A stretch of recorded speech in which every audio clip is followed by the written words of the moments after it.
Dear friends, today we will be talking about the power of divine assistance. Many passages in the Baha'i writings shed light on questions such as why has Baha'u'llah appeared at this time of history? What is his vision for humanity? And what is the mission of the Baha'is in this regard? Here is one passage in a letter from the Universal House of Justice dated 1st November 2022, written to the followers of Baha'u'llah in the Democratic Republic of Congo, that addresses these questions. Baha'u'llah has appeared to humanity in this period of its adolescence, when it is in need of maturation. He has provided the means for establishing the unity of mankind, the hallmark of a mature world. The mission of the Baha'is is to learn to apply the revelation of Baha'u'llah in their individual and collective lives and in the life of their society. Through well-ordered efforts and in collaboration with many others who are dedicated to bettering the world, Baha'is strive for the transformation of the inner and outer realities of human life, and for the cultivation of spiritual and social conditions that will give rise to a new kind of people and a new society founded on unity. That this divine plan will certainly be achieved is Baha'u'llah's emphatic promise. He says, "By him who is the eternal truth, nothing whatsoever in the whole of creation can thwart his purpose." Baha'u'llah says that it is incumbent upon every man of insight and understanding to strive to translate that which has been written into reality and action. Clearly seen in this statement is Baha'u'llah's invitation to the peoples of the world to participate in the process of translating his vision into action. Otherwise, how could the building of a world based on unity and oneness be undertaken without benefiting fully from the insights of those who have experienced discrimination? How could a world based on justice be built without the full participation of people who have been the subject of countless injustices? And how could such a world be built without the insights resulting from raising generations of younger people who are to contribute not only to refining this process, but also to advancing the betterment of the world? The mission of the Baha'is is to facilitate the participation of the peoples of the world in this mighty undertaking. It is also abundantly evident that bringing about this unity is not an easy job. It's a task that lies beyond even the comprehension of any individual or group of human beings. How then will this exalted purpose for humankind be realized? How is it possible that ordinary human beings can fulfill such an extraordinary mission? The Baha'i writings make it clear that while human effort is essential, it is through the power of divine assistance in its varying forms that the vision of Baha'u'llah will ultimately be fulfilled. A deeper understanding of the concept of divine assistance is therefore essential for the success of our endeavors to serve the divine plan, and these days in the 9-year plan. And I'm happy to share a few thoughts about this with you today. The existence of a superhuman source of power is an element of faith in all the religions of the past. In the old scriptures, the general belief that when humans act with humility and kindness, they benefit from divine support or assistance is often emphasized through symbolic stories. These stories are often allegorical, and when taken literally, they descend into superstition and may even invoke memories of disgraceful actions associated with certain fanatical ideas. Such stories, without a deeper understanding of the Baha'i concept of divine assistance, adds to the confusion about religion and the belief and the practice of reliance in divine assistance may be seen in this age of maturity of mankind not acceptable and at best an act of blind faith. With the appearance of Baha'u'llah, whose teachings are ushering in the age of mankind's collective maturity, however, no issue related to divine should remain confusing. Baha'u'llah explains that God is the unknowable essence and that no human can fathom the mystery of our Creator, no matter how deep a mystic or how accomplished in any of the myriad fields of human endeavors he may be.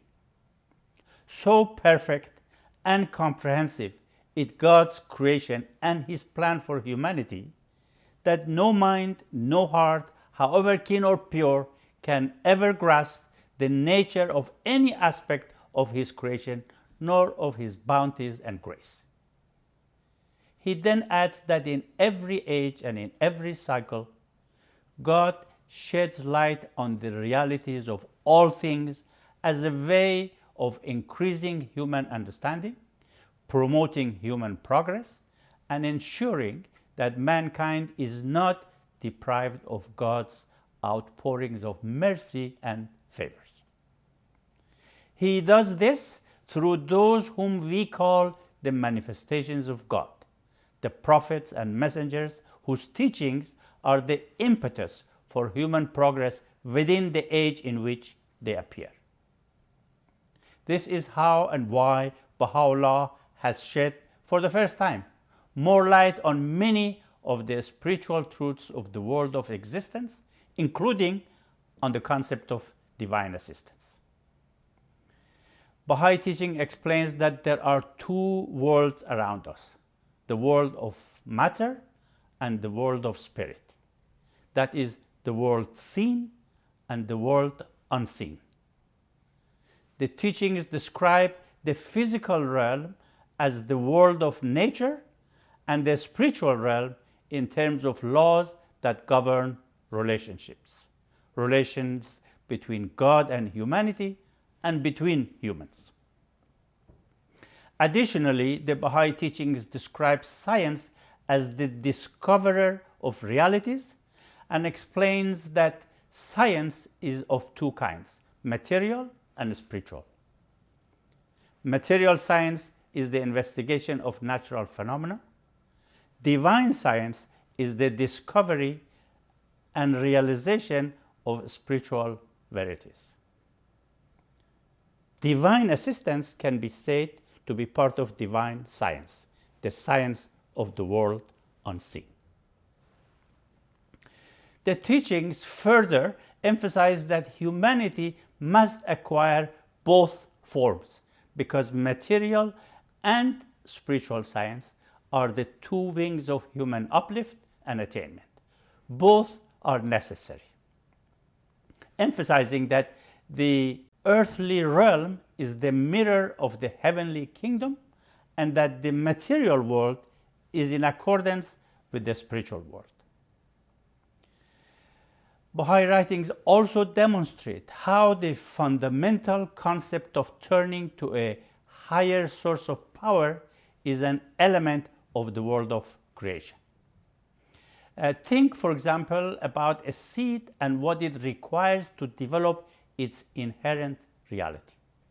It requires the process of photosynthesis to enable it to grow and thrive, a process that is dependent on water and light, both of which are sources that are external to the seed.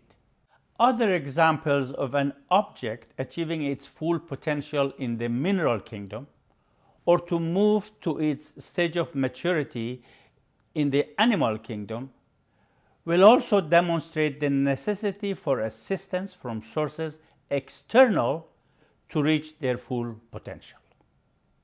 We can therefore easily see that as natural a process as it is for the plant to turn towards the source of water and light, so too it is natural for humans to turn towards the source of assistance, our Creator, to receive sustenance and the ability to develop what is inherent in us. The Baha'i concept of divine assistance, as explained by Baha'u'llah, is a spiritual truth, an aspect of what we believe to be the spiritual realities of the universe. It is based on the belief that God is the source of all power and that everything in creation depends on God's assistance for its existence. Assistance that is not limited to moments of crisis, but is a constant, ongoing presence, acting as a support to all things. Divine assistance is rooted in the belief that the grace of God is transcendent and supernatural. It's a power that is divine in origin and that guides, supports, and protects us, and we can rely on it. It is an essential element of what enables us to contribute our share to the fulfillment of Baha'u'llah's vision for mankind. The Baha'i concept of divine assistance, although fundamentally spiritual in nature, does have similarities with certain scientific principles. The principles characterizing the laws of science include the consistency of their occurrence, their dependency on certain conditions to ensure that they will work, and the empirical nature of their results. That's the result are both observable and measurable. Baha'u'llah's emphatic promise on the provision of divine assistance to humans is this: we behold you from our realm of glory and shall aid whosoever will arise for the triumph of our cause with the hosts of the conquerors on high and a company of our favored angels. He further assures us that God has extended assistance to every wayfarer, has graciously responded to every petitioner, and granted admittance to every seeker after truth. The beloved guardian states that wherever and whenever the friends arise to serve, the mysterious power laden in this divine cause rushes in to bless and reinforce their labors far beyond their fondest hopes. Such statements reflect the consistency of God's promise, akin to how physical laws operate consistently. The operation of divine assistance is often described as conditional. These conditions include obedience to the will of God as expressed through His manifestation for the age in which we live. Obedience to the will of God includes adherence to the covenant, observing certain principles in life, and endeavoring to take certain actions and develop certain attitudes. Here are some examples. Abdul Baha says, the more the friends exert effort to achieve unity, the more they will witness the tokens of divine assistance. Striving to render sacrificial service is another such condition. He says, as soon as a soul urgeth the steed of high endeavor into the field of sacrifice, these heavenly forces, divine assistance, will rush forth to his aid and will render him assistance and support. Another condition is constant engagement in teaching work. He says, O ye servants of the blessed beauty. It is clear that in this day confirmations from the unseen world are encompassing all those who deliver the divine message. Should the work of teaching lapse, these confirmations would be entirely cut off, since it is impossible for the loved ones of God to receive assistance unless they teach. The receipt of divine assistance intertwined with the spiritual practices that enable individuals to draw closer to God. Such practices include prayer, meditation, the reading of the writings every morning and evening, and service to the faith and to others. The Training Institute and engagement in the Institute process are effective instruments that help foster these spiritual conditions that attract the power of divine assistance. Divine assistance is also deeply connected to divine guidance. Divine guidance is a light that illumines the heart and mind, and this light is received more abundantly when individuals strive to purify themselves and seek divine help. We are human and are given free will. The choice of action, the quality of our actions, and the nature of our attitudes are ours. Not only must we make efforts to live a life that attracts divine assistance, but we should also be open and receptive to benefiting from divine assistance by cultivating sincerity, humility, and trust in God. Divine assistance is therefore not a gift that is made available without effort on our part. Rather, engagement, action, and the right attitudes are required. This conditional availability of divine assistance is similar to how in science specific results or the occurrence of a phenomenon depend on certain variables and conditions. For example, the process of photosynthesis is affected by the existence of light, or a chemical reaction only happens when specific elements are combined. On the empirical aspect of experiencing divine assistance, although this assistance is not measurable in the same way as in material science, Baha'i teachings suggest that individuals can nevertheless witness and experience the effects of divine assistance. Abdul Baha tells us in the Tablets of Divine Plan, summon the people to enter the Abha kingdom. The scope of your exertions must needs be extended. The wider its range, the more striking will be the evidence of divine assistance. The Universal House of Justice, in a letter written in 2005 about the new series of Divine Plan, notes that seeing the possibilities and opportunities before them with new eyes, the protagonists of the plan witness firsthand the power of divine assistance as they strive to put into practice what they are learning and achieve results far exceeding their expectations. And in 2009, in a message to the Bahá'ís of Iran, the House of Justice encourages them to continue to strive in the arena of service to your homeland and play a decisive role in society's progress. Thus, will you behold the portals of divine assistance wide open and witness the bestowals of God descend upon you in abundance.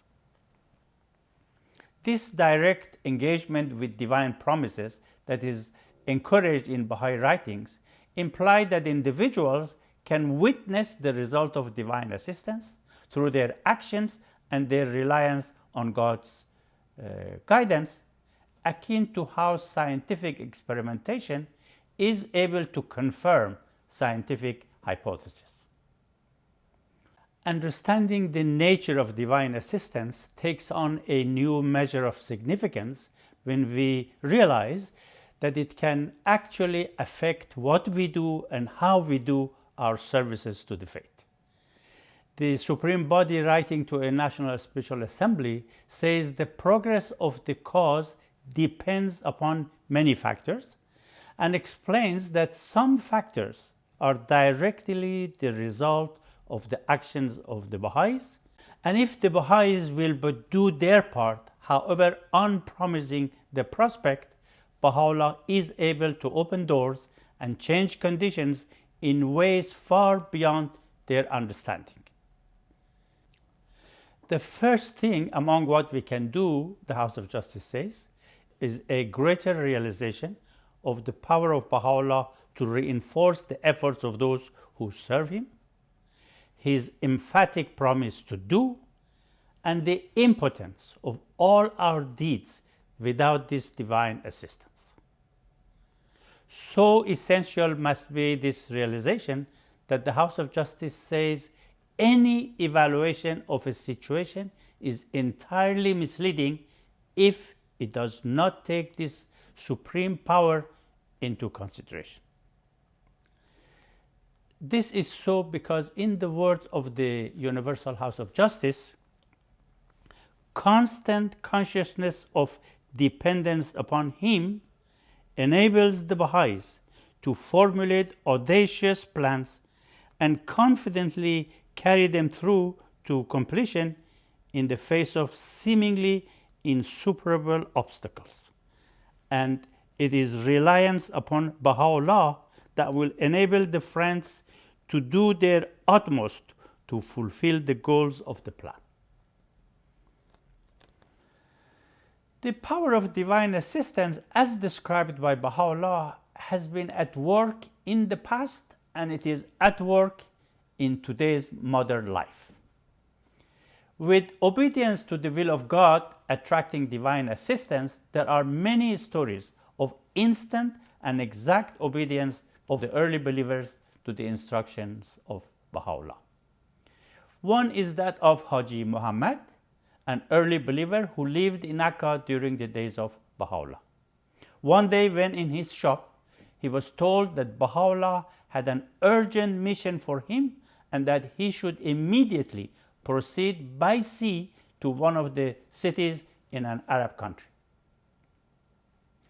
Upon hearing this, Haji Muhammad immediately closed his shop, and as he left, he observed that the ship traveling to that city would be leaving Akka at any minute. Haji, mindful of the urgent nature of Baha'u'llah's instructions, unhesitatingly boarded the ship, which then sailed away almost immediately. Once on board, he realized that because of the extraordinary rush, he had not even thought to ask the purpose of his trip to this Arabian city. But now it was too late. He knew that Baha'u'llah will guide his steps. The journey was fraught with danger because the sea was unusually stormy. The danger of the ship sinking was in every passenger's mind. But Haji Muhammad was the exception, for he was confident that it would sail safely to its destination because God had given him a mission in that city. He finally arrived at his destination, and soon after disembarking, he heard two people among the crowd speaking in Persian. When he approached them, he found out that they were Bahá'ís. Haji Mirza Haydar Ali, that illustrious follower of Baha'u'llah, and his fellow prisoner, who had both just been set free from their 10-year imprisonment and who wanted to attain the presence of Baha'u'llah. But they were having challenges and needed help and guidance. Haji Muhammad immediately knew what the purpose of his mission in that city was. And of course, we know of numerous such examples from the days of dawnbreakers, our spiritual forebears, who arose with unquestioning faith and unhesitating obedience to teach to teach the faith despite unsurmountable obstacles and the threat to their very lives. It is equally heartening to recognize the abundance of stories of Bahá'ís, old and young, who are arising today to serve the divine plan, inspired by these sacrifices and relying on the same divine assistance. One very inspiring story of obedience to the will of God, as it applies to modern life in Canada, is the story of a young Canadian couple who became Bahá'ís when their two daughters were 3 and 4 years old. One of the first signs of this couple's transformation was their apprehending their responsibility as parents to accompany their children in their spiritual education. They reflected constantly on implications of this responsibility, especially given the prevailing Western standards in which they themselves had grown up. Among the matters upon which they meditated regularly were questions such as these: what do our children think of obedience to God, to the manifestation of God, and now obedience to the guidance of the Universal House of Justice? How to assist our children to acquire such obedience and to appreciate the importance of sacrificial service to the cause. As the girls grew older and were active in their children and junior youth activities, the mother felt she could no longer adequately teach or accompany them. She felt her family was now a team serving the divine plan together, and that the next step in the spiritual progress of the children was for them to learn to rely primarily on God and not on their parents. The girls began a year-long study of the Dawnbreakers with a small team of youth, a study that it was hoped would establish a standard of sacrifice for them that would guide them their whole life. When the girls were 16 and 15 years old, the family heard of a call by the institutions for youth experienced in starting up junior youth groups to serve in a faraway cluster known for its harsh climate. Recognizing that they fit the criteria, the girls said they should respond to this need, but they did not expect their parents to agree. However, upon hearing their daughters' aspirations, the parents thought there was no decision to be made on their part other than fully supporting them to pioneer.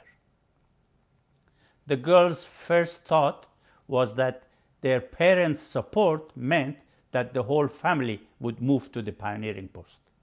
When they realized that it would be just the two of them, the stories of the early believers they had been reading about in the Dawnbreakers immediately came to their minds and confirmed them in their decisions. As a family, they weighed the cons and pros of their move, talked about the quality of education in the pioneering post versus their current home, the missing of the sports they so love, and the pain of leaving many dear friends and their loving family and their dogs. Throughout all the decision-making process, the two youth kept in mind the fundamental reason for the call for pioneers,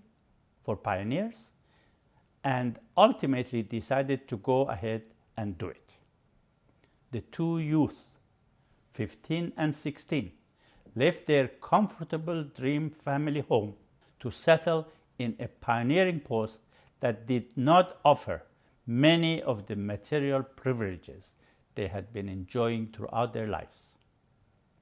They readily and joyfully accepted all of this, having been moved and inspired by the heroic stories of the Letters of the Living and their unrestrained teaching efforts.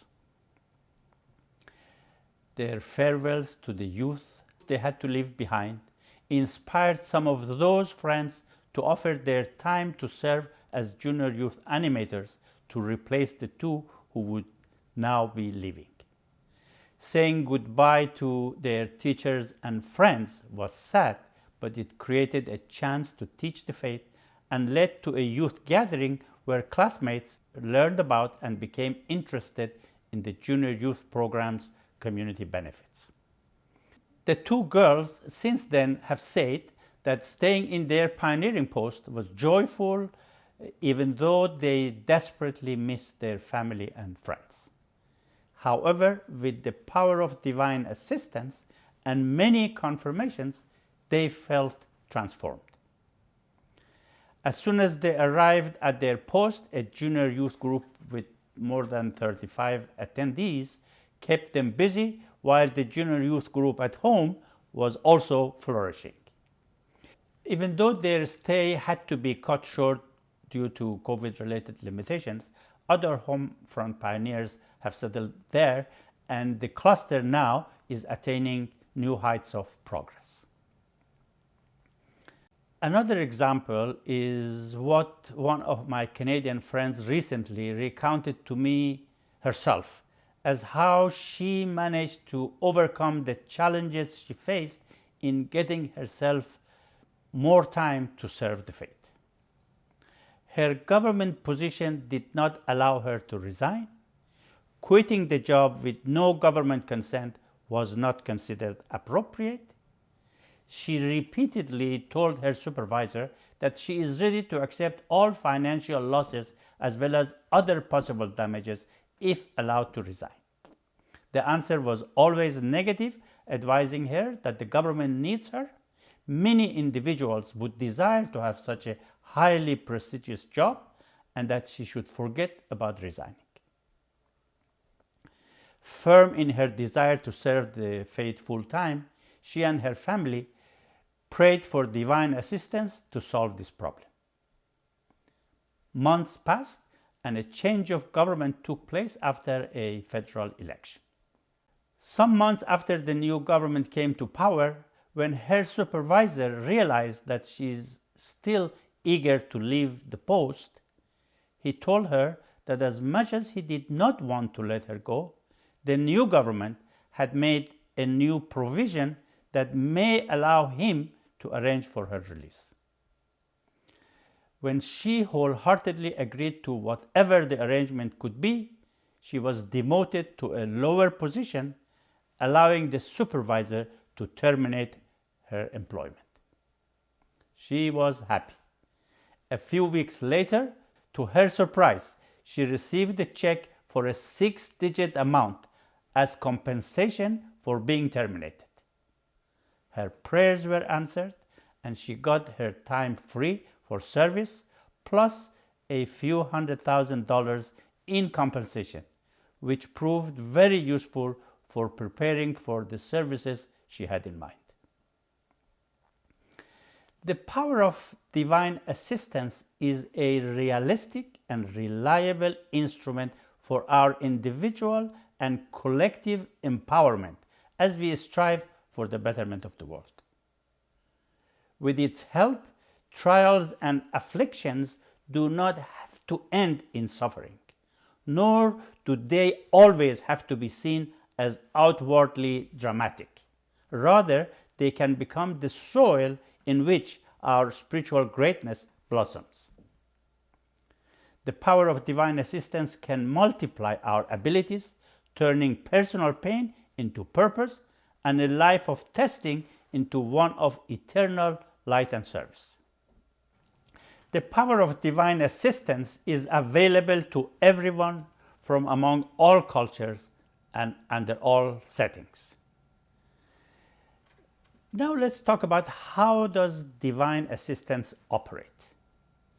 Abdul Baha explains using this beautiful metaphor. The triumphant hosts of the celestial conquerors, arrayed and marshaled in the realms above, stand ready and expectant to assist and assure victory to that valiant horseman, who with confidence spurs on his charger into the arena of service. Well is it with that fearless warrior who hastens onto the field and sounds the clarion of victory. Abdul Baha, addressing those serving the divine plan, says, "You are the conquerors because the power of the Holy Spirit is your assistant."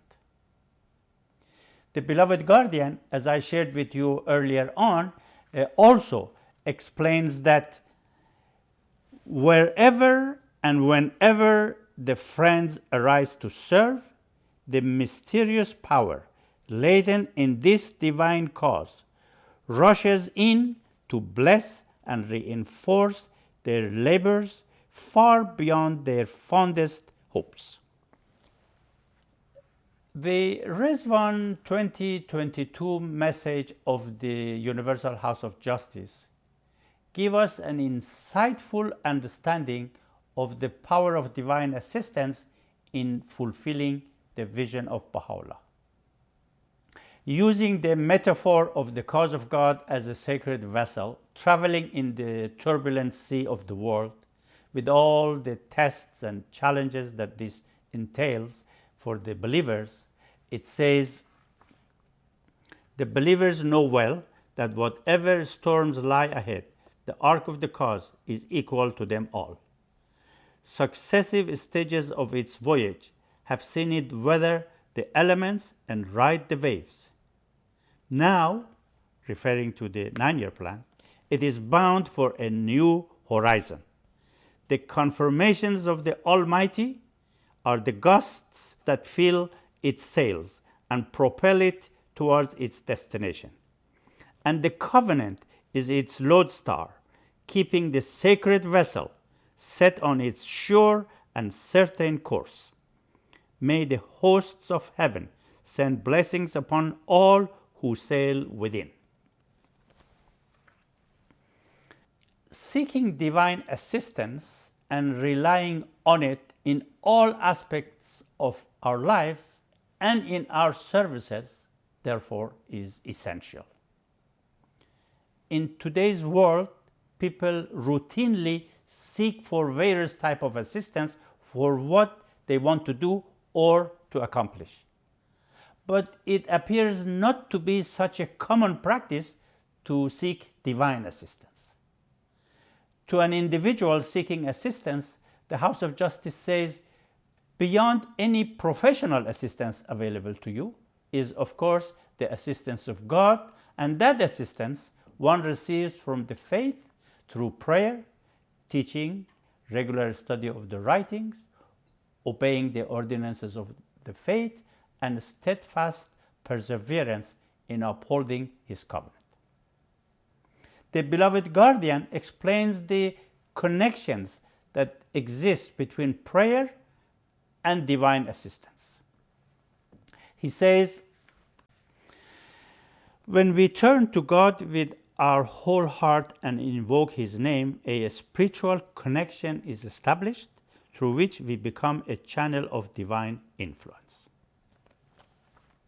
As Bahá'ís, we should seek divine assistance in all aspects of our lives and combine it with our own exertions and efforts to achieve the goals we have set for ourselves.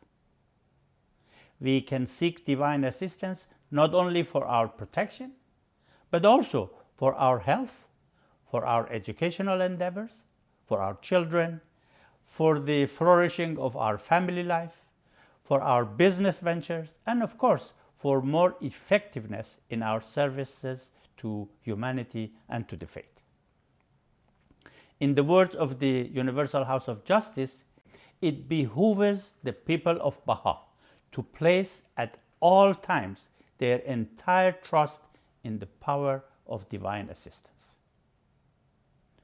We all believe in divine assistance, but if we also pray for it, act and live to attract it, recognize it, appreciate it, and share the experience with others, we will be contributing to enriching a culture that counts on divine assistance in all aspects of life, including planning and serving our community building efforts.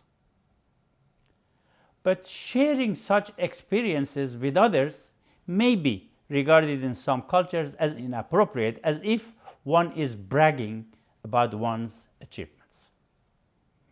However, in my opinion, talking with genuine humility about one's own experience of receiving divine assistance can also mean emphasizing how everyone can serve the cause with the power of divine assistance.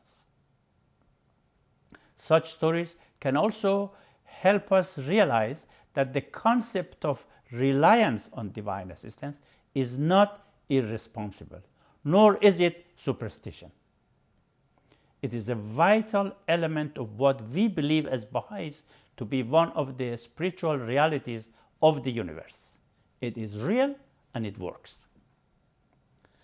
Such accounts will help us better understand that relying on divine assistance does not imply engaging in senseless acts, but rather that when we combine our best skills of planning, preparations, and foresights, while also relying on the power of divine assistance, doors that may appear closed will open to us. It is also important to note that relying on divine assistance does not imply that we don't need to act thoughtfully. Abdu'l-Baha, talking in the United States of America about relying on God's protection, said this: "Let no one imagine that these words imply that man should not be thorough and careful in his undertakings. God has endowed man with intelligence so that he may safeguard and protect himself. Therefore, he must provide and surround himself with all that scientific skill can produce.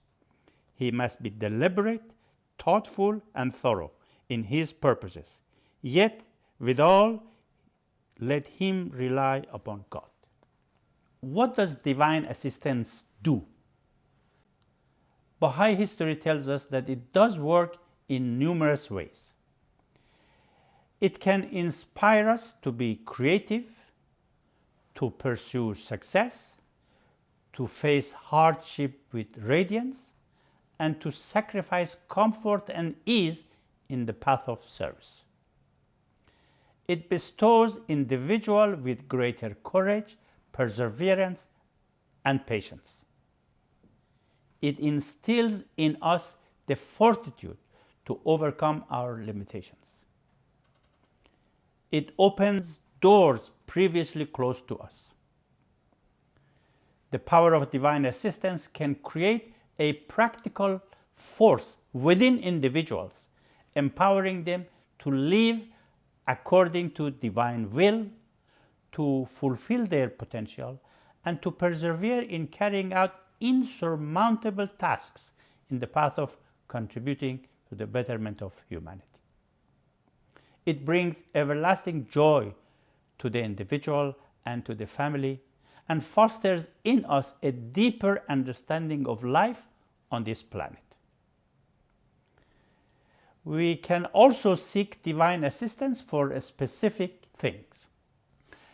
For example, Baha'u'llah advises us to seek God's assistance so that the noise and the attractions of this world will be powerless to distract us from turning unto God, and will fail to shake our constancy in His faith.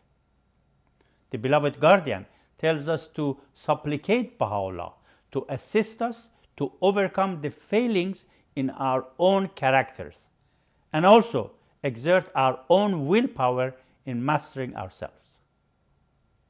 The Bahá'í writings stress that divine assistance enables individuals to overcome their lower nature, their selfish tendencies, weaknesses, inner struggles, and limitations, and to embody virtues such as love, compassion, patience, generosity, forgiveness, and perseverance in seeking to contribute to the betterment of society. In a letter written on behalf of Shoghi Effendi to a Bahá'í study group, we read this: "The guardian will pray for the quickening of your soul, the unfolding of the divine mysteries, and the blessings of the Holy Spirit."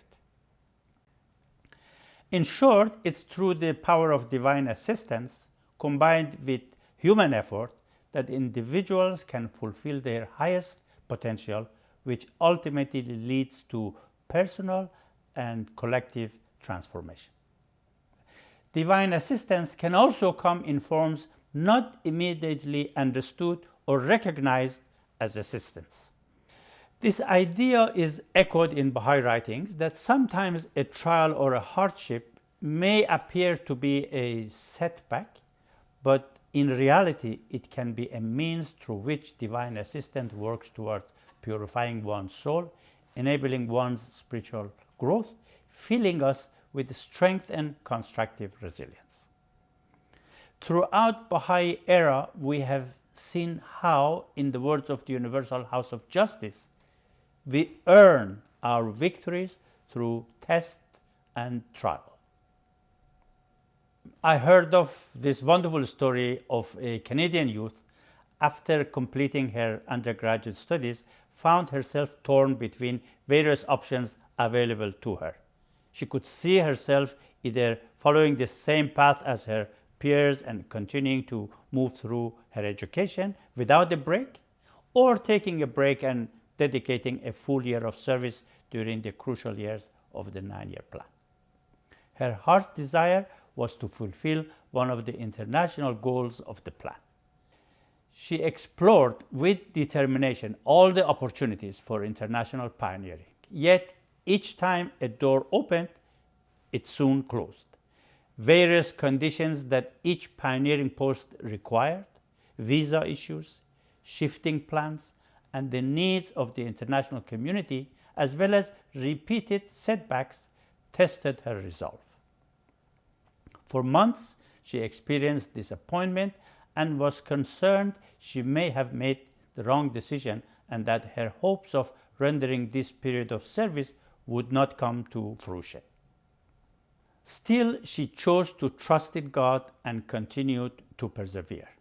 Eventually, a path of service that was rather different than the one she had initially envisaged emerged. She began to serve in a neighborhood of focus in Europe.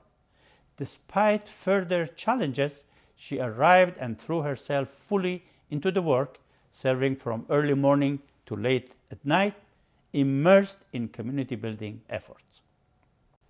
The joy of service inspired her to delay her professional studies beyond her original thought. Commitment to the process of the plan in the neighborhood opened new possibilities and assisted her to gain a deeper appreciation of the role youth can play. Finally, after months of service in the neighborhood, her commitment, dedication, and experience prepared her to fulfill her original heart desire.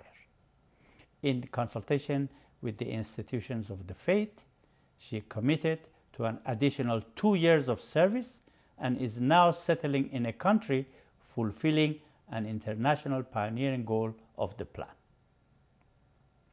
Looking back, she recognizes divine guidance and assistance supporting her at every turn.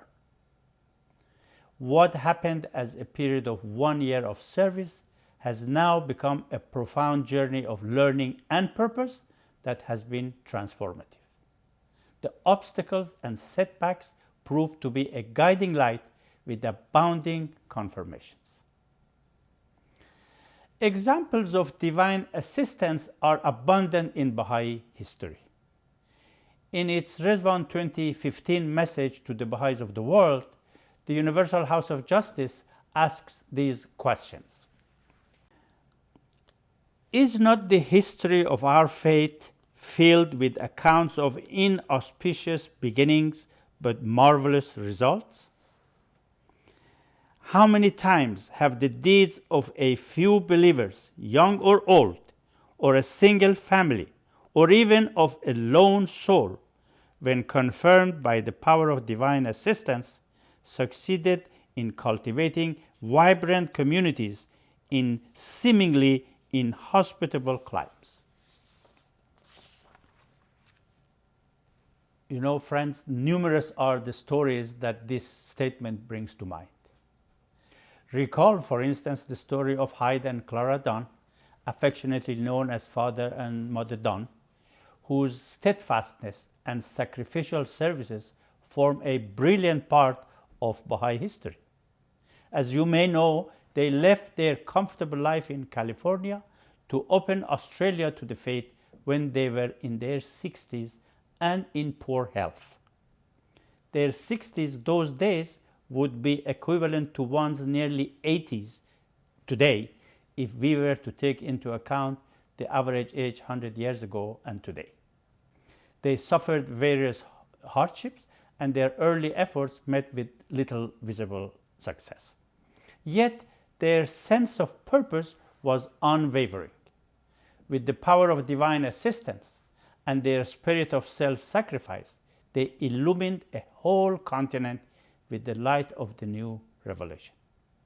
With such speed that only 12 years later, the National Spiritual Assembly of the Bahá'ís of Australia was elected. Today, some of the most vibrant clusters of the Western world engaged in community building efforts are in that country. The story of a lone British soldier, Eric Manton, often rings in my mind. Eric had lost one of his eyes in the World War II and was searching for world peace. He became a Baha'i and immediately arose to play his part in contributing to the fulfillment of Baha'u'llah's vision for mankind. He did so by responding to the call of Shoghi Effendi for international pioneering. In 1952, with no knowledge or experience of Africa, he went to what was then northern Rhodesia. This single individual's effort, blessed by the power of divine assistance, resulted some 15 years later in the formation of the National Spiritual Assembly of the country, which is now called Zambia. The dedicated services of thousands of Zambian Baha'is continued through the ensuing years, and today the Baha'i community in that land is building its first Baha'i house of worship while offering numerous educational programs focused on capacity building to its members and to a large number of people from wider society, including to the Lunda population in Zambia and two of the neighboring countries, Angola and the Democratic Republic of Congo. The history of the progress of the faith in Canada is among the most thrilling examples of the power of divine assistance.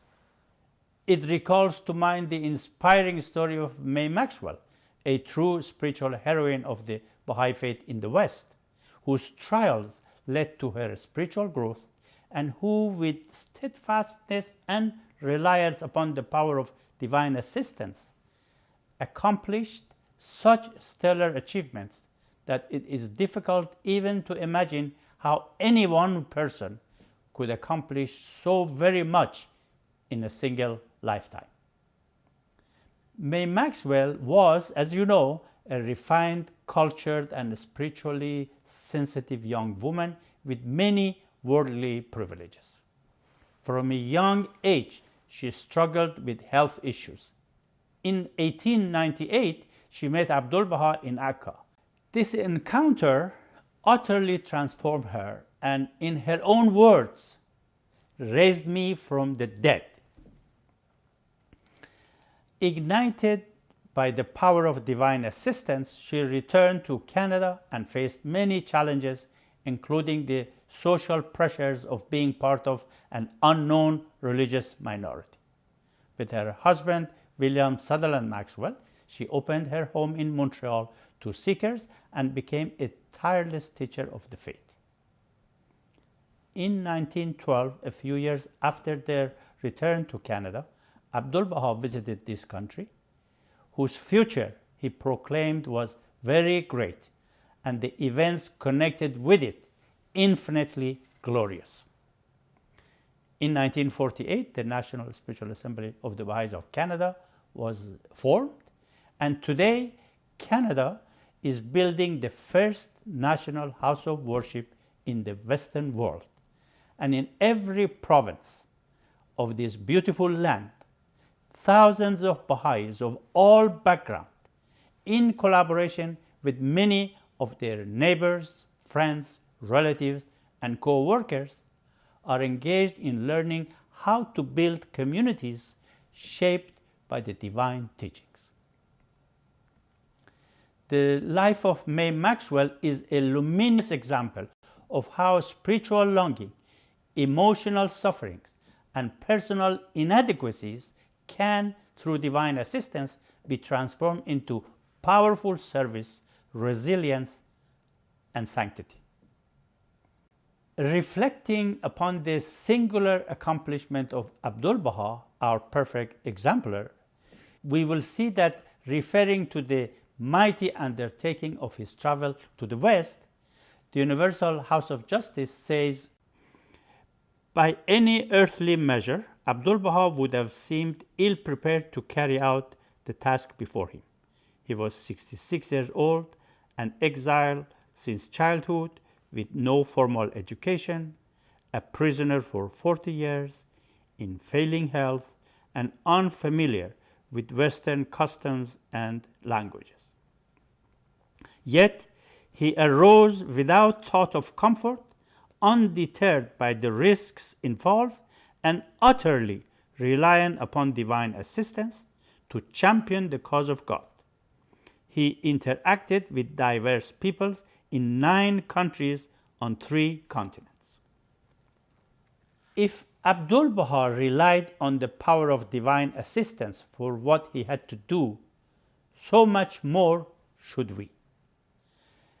A study of the message of the Universal House of Justice dated 28th of November 2023 to the Bahá'ís of the world reveals how what the faith has achieved today came about as a result of the sacrificial and devoted labors of generation after generations of Bahá'í individuals and families relying on the power of divine assistance.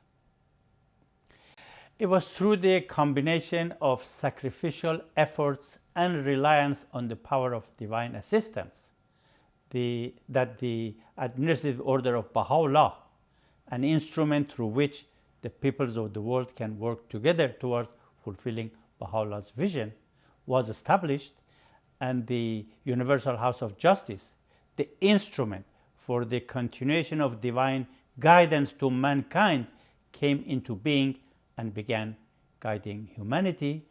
And today, 62 years later, we are able, under its guidance, to work with people of all backgrounds attracted to his vision, to build at the grassroots the havens that will shelter humanity.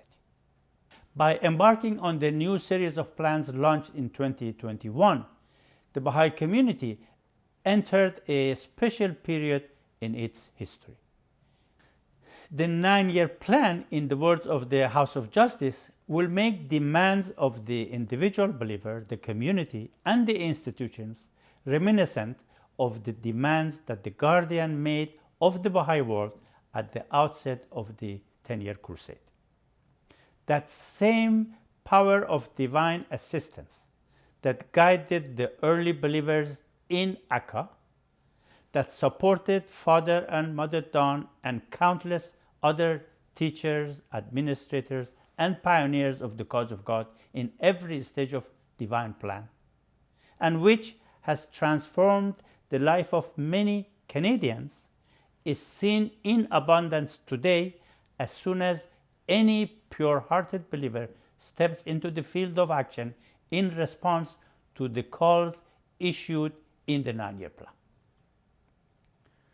A couple in their 50s, reflecting on how to further respond to the call of the 9-year plan, given that their children had recently left home, began to consider the possibility of pioneering. They prayerfully decided to move to a neighborhood within their own cluster as recommended by the cluster agencies. This meant leaving behind the comfort of their beautiful home in an affluent area and relocating to a high-rise apartment in a neighborhood characterized by subsidized housing and economic challenges. the question lingering in their mind was this: would they be able to get the process of community building going in their new neighborhood? What they couldn't envisage was the way divine assistance would open doors to them that they couldn't have imagined. Committed to the framework for action, they began by forming genuine friendships with local families, and a spirit of collaboration began to take root. Among the first signs of receptivity was the interest of a group of junior youth who were eager to initiate a homework club. Wondering if the proposed activity was sufficiently aligned with the spiritual aims of the community building process, the pioneers humbly trusted in the capacities of the youth and, relying on the power of divine assistance, offered their wholehearted support to the homework club. What unfolded surpassed their expectations. The local school principal learned of the initiative and shared the news of the homework widely with hundreds of families, resulting in the junior youth program to flourish. Additionally, more than 30 children began to attend children classes in the neighborhood. This initial act of service became a gateway to deeper conversations with families, touching on their hopes, struggles, and aspirations for their children. One day, the lady pioneer, received an urgent call from a mother. Concerned that it may be the start of expressing reservations to the spiritual nature of the work, she prayed fervently in preparations for talking to the mother. To her surprise, however, the mother wanted to consult with her about a deep concern over the moral behavior of the children at the school, and asked how they could work together to strengthen their spiritual education. What began as anxiety transformed into a powerful moment of confirmation, revealing a shared longing for spiritual transformation within the community. 2 years into this pioneering experience, the couple see that what initially seemed a bold and uncertain step has now become a path to a joyful life, illuminated by divine confirmation. Another example of how divine assistance can help when we do our best is the story of a nearby cluster where we live. The friends there were keen to increase the intensity of their core activities. Forming more junior youth groups was identified as a priority, and the cluster agencies were praying and looking for people to serve as animators. One of these friends, a teacher by profession, remembered a particular young woman who had participated in a junior youth group a number of years earlier, but who was in no way connected to the Baha'i community since then. On the day when cluster agencies were studying guidance and drawing some concentric circles of the potential friends to bring closer to the community building process, and thinking about the junior youth group in particular, he went to buy some treats for the gathering in a nearby cafe. There he happened to see that same young woman whom he had not seen for a long time. In the past, when running into her, he had never asked if she was interested in serving as an animator of the junior youth program. But this time, he was moved to do so.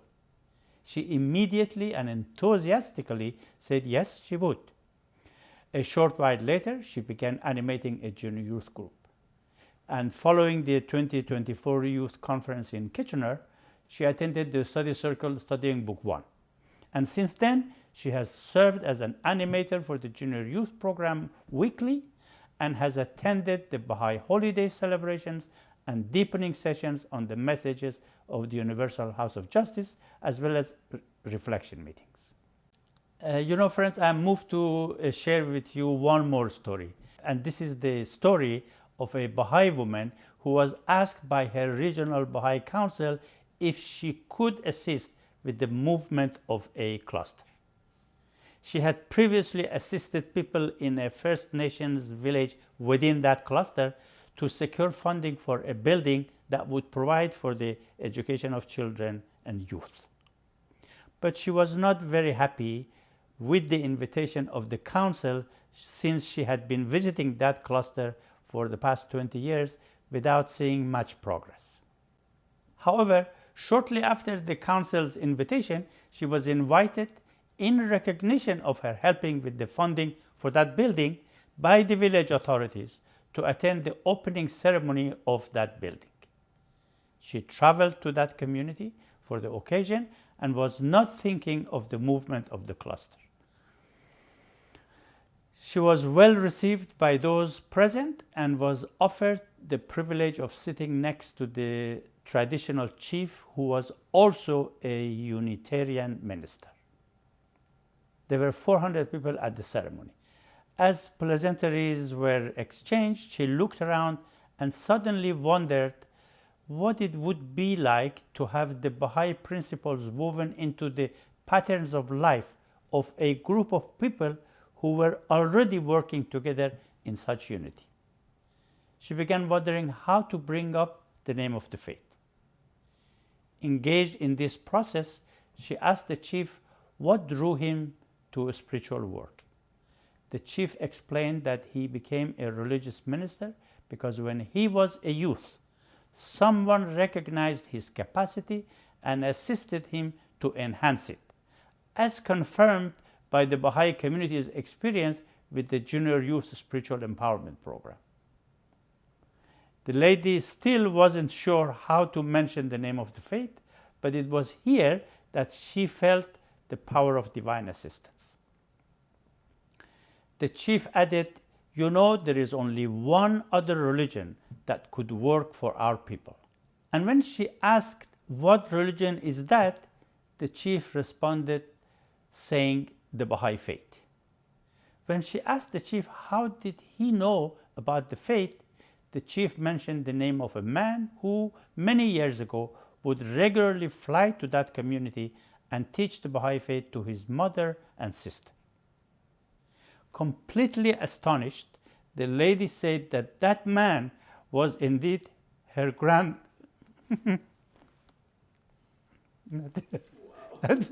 it's just fascination about how these things are working. The lady said that man was indeed her father-in-law and that she is also a Baha'i herself. At this moment, some of the participants brought her a gift of a mug and a shirt with the word unity written on them. Moved by the power of divine assistance, she began talking to the audience about some of the principles of the faith and realized from the chief's responses that he is actually the one to bring the faith to his people. At that moment, all her doubts about visiting the cluster vanished, giving her a profoundly humbling experience, unlike any she had known before. She realized that it would not be her assisting with the movement of the cluster, but that the chief and other people and institutions in the village, supported by the host of the conquerors on high and a company of God's favored angels, are the ones who would be accompanying the process. And she felt deeply happy with the thought that she could play her part in this. Yes, let me just... Beloved friends, what Baha'u'llah wants us to achieve is very great. We also know that the power of human being is inherently limited and the power of divine assistance is unlimited. Divine assistance enables individuals to transcend their limitations and is thus an essential force that aids humanity in its individual and collective spiritual and social evolution. Humanity can only progress by receiving the power of the Holy Spirit.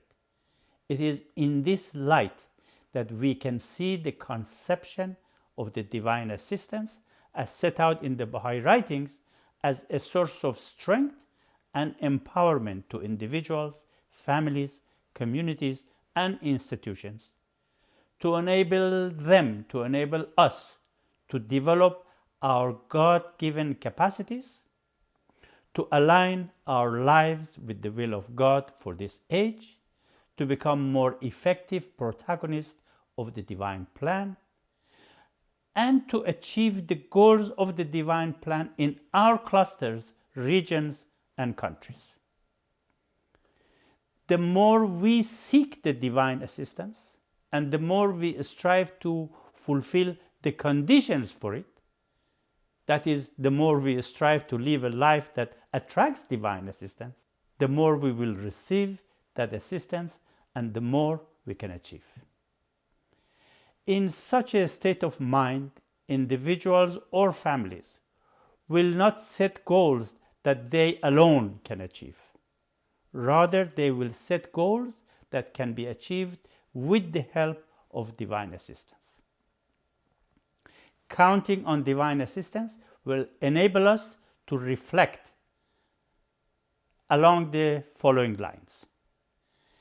If I am busy with my work and with other myriad daily affairs of this world and cannot find adequate quality time to serve the faith, let there be no doubt in my mind that if I make sincere efforts to realign my life with the will of God and make changes in my life to find time for service, divine assistance will come to my aid.